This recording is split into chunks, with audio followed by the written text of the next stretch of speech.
Hey everybody, what's up? My name is Locke Vincent and welcome back to Gaming Alchemy. I know it's been a while, but trust me, this one's worth it. We're going to be talking about Bloodborne this week. Yes, the spiritual successor to the Souls series, and developed by From Software, published by Japan Studio, with the man behind it, Hidetaka Miyazaki, the man, the myth, the legend. Really excited to be talking about this game because, as you should know, I love the series. And it's gotten, you could say, better and better over time. More refined is a better way to put it. But Bloodborne is definitely a refinement. It's not a huge departure from the series. It's more of a spiritual successor, of course. They've changed some things, but they've also kept a lot the same. So let's get started. We're going to break down into two different games. And let's check out what the first game is that we're going to break Bloodborne down into. Here we go. All right, so the first game that Bloodborne breaks down into is Castlevania Lords of Shadow. Now I picked Castlevania Lords of Shadow, you'll see in a second, but it's really important to gravitate away from the older Castlevanias that we've seen, in the NES and Super NES days. So Bloodborne shares a very similar theme in the sense that Castlevania Gothic nature, it's been rooted in that over the years. And Castlevania does this very well. Vampires, werewolves, holy fight against, the evil curses. Anyways, Bloodborne shares this, and the similarities are pretty uncanny in the sense that Bloodborne has moved away from fantasy, and I love that. I love that it is no longer dragons and castles. It's now, cathedrals and these crazy towns with people going to, on a werewolf hunt. So I really like that departure. Next up, we've got the combat, and that's why I actually had to go with a 3D Castlevania, one of the better ones, Lords of Shadow, where the combat is very fast-paced. Now, you have to keep in mind that Bloodborne does not use shields. Now, this is a huge, huge transition from the previous games in the series. Bloodborne replaces shields with firearms, and I think this is really important because it changes the pace of the combat so well, and it amps it up. And the battles are faster, you're getting more dodges in, more attacks, and it just gives you that sense of accomplishment. So I love that they have changed the combat. That is one of the most drastic changes that we've seen in this game. And finally, the combat, to sort of take it a step further, they've changed the weaponry to go from just basic sword and shield to these really cool, almost steampunkish trick weapons where if you looked at Castlevania, you remember the combat cross. It could sort of transform from a cross into a whip. Now, move that over to Bloodborne, and you have these, you have a saw spear, you've got an axe, you've got your regular sword, but these also transform into bigger and better weapons, and it changes from your one-handed weapon usually into your two-handed weapon. So you've got your Kirk hammer, which is a short sword. Transform it, trick it out, becomes a giant hammer. If you got your axe, it's a one-handed axe. Kick it down, trick it out, it's a two-handed axe. And it's really cool because it elaborates so much on the combat that you are able to do those trick transformations in the middle of your combos, and it opens up the combat so much more. So between the shields being removed in the place, using firearms instead, and those trick combos, it's elevated the combat of Bloodborne so much, and I really think that's really cool. So it's funny to see, those similarities in Castlevania.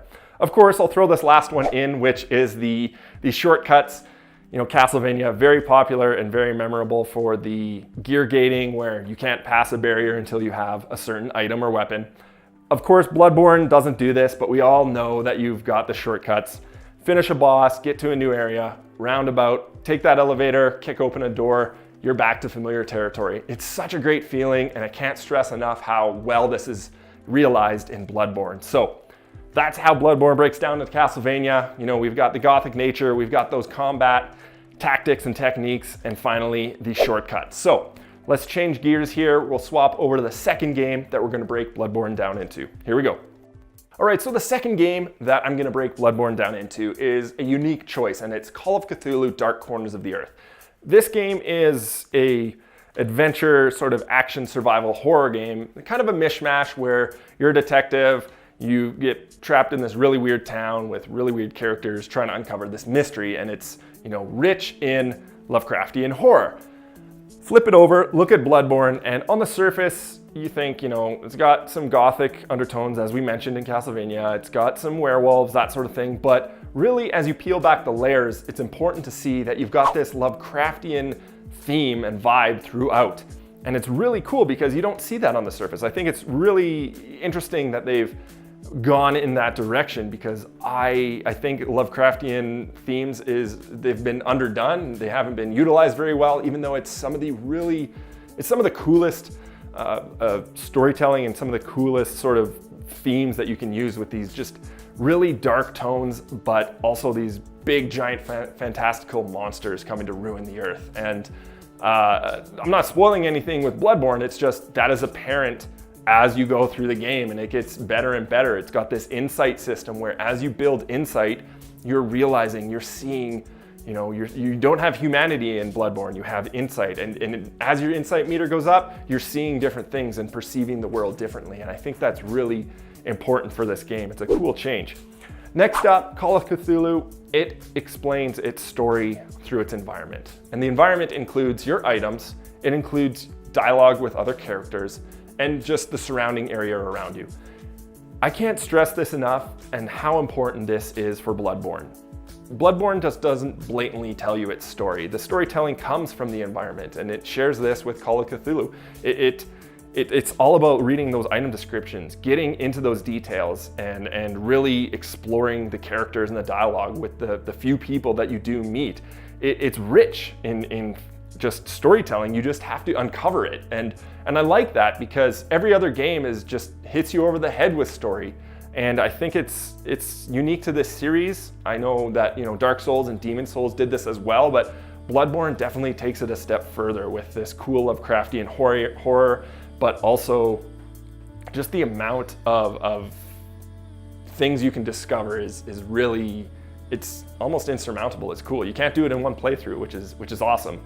Finally, of course, you know, it wouldn't be complete without talking about the boss fights. And even though Call of Cthulhu doesn't have big, grandiose boss fights, it's all about the eldritch horrors, those elder gods. It's, you know, the ever-looming presence of Cthulhu. And I think it's important to note in Bloodborne how it shares this similarity with the boss fights. And even though it's such a mechanical and technical thing, the boss fights are really cool, because it's just fantastical how great these boss fights are. And it starts out, you know, you might fight, you know, some bipedal guy who might transform into a werewolf, but then towards the end of the game, you might be fighting an elder god. I don't know.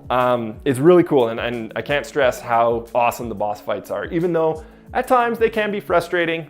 Don't be afraid to summon friends. You know, Bloodborne is definitely served best with a co-op experience. It's really fun, the system they're using in there. And play with strangers, play with buddies, it's all in the mix. So that's what we got. Similarities between Bloodborne and Call of Cthulhu. It's really interesting to see what they've done with the story in Bloodborne and how that's portrayed. So let's wrap things up, take it to the outro. I hope you'll follow me there. Let's go. All right, so we've got Bloodborne, definitely a spiritual successor to the Souls series, as I said, but sharing similarities with Castlevania in the Gothic nature, the combat and trick weapons, and obviously the backtracking. Flip it over, we've got Bloodborne sharing similarities with Call of Cthulhu, Dark Corners of the Earth, gaining influence from obviously the Lovecraftian themes, the horror, the storytelling in that, and also the boss fights. Bring that all together, mix it in one batch, and you've got Bloodborne. I'm really enjoying the game. I think it's really awesome to play. It's fun. The combat changes, I think, is the most important thing that they've done to the series. And obviously, it's an awesome world to explore. So get into there, go explore Bloodborne, and just be warned, it's hard as hell. It's not an easy game, and you should expect that from this series by now. So that's my breakdown for Bloodborne. Check it out, have some fun, and we'll catch you guys for the next show. All right, so if you like that breakdown, be sure to go over to Gaming Alchemy and check out some other stuff we're doing. We've got reviews, we've got podcasts, we've got tons of cool stuff happening. Click those links, you can subscribe, do all that social media stuff, but if you want some more, click over there. Check it out, it's right there, one of those 2 videos. Just grab them. Grab them, it's fun. Keep going. They're gonna stay there until the video stops, so Probably want to do something with those.